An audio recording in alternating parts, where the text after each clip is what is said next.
कहाँ से आए? उल्लासनगर। किधर जा रहे हो? विरार टूर्नामेंट।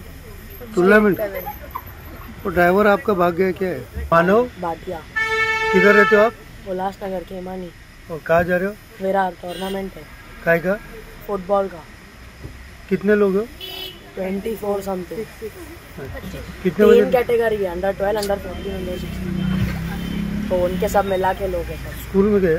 हाँ। कौन सा स्कूल? नाम है ना स्कूल का।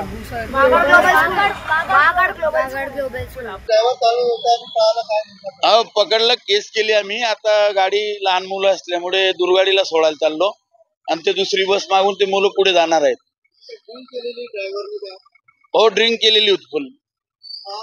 बळाला ड्रायव्हर, आता मालक आलेले आहेत स्वतः, दुसरा ड्रायव्हर घेऊन आले. माननीय DCP श्री पंकज शिरसाट सर यांच्या आदेशान्वये सध्या ड्रंक अँड ड्राईव्हची मोहीम मोठ्या प्रमाणात राबवण्यात येत आहे.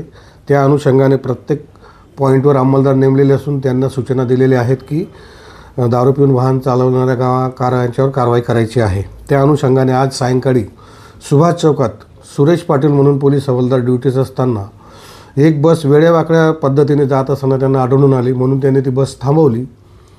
बसच्या ड्रायव्हरला नाव विचारलं असतं, त्याचं तोंडाचं त्याने नाव सांगताना तोंडाचा वास आला त्याचा दारू पिल्याचा, म्हणून बस बाजूला घेतली आणि बसमध्ये जाऊन पाहिले असता बसमध्ये एकूण 26 विद्यार्थी, लहान लहान मुलं आहेत, 7, 8, 10 वर्षाची मुलं आहेत.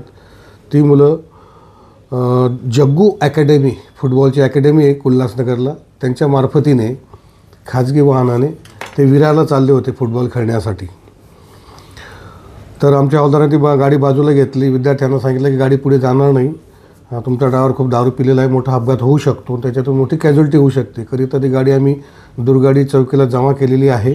विद्यार्थ्यांना पर्यायी व्यवस्था करून दिलेली आहे घरी जाण्यासाठी आणि ड्रायव्हरवर ड्रंक अँड ड्राईव्हची केस करण्यात आलेली असून बसच्या मालकाला बोलवण्यात आलेले आहे व पुढील कारवाई करीत आहोत. कोणार्क, अपना शहर अपनी बातें.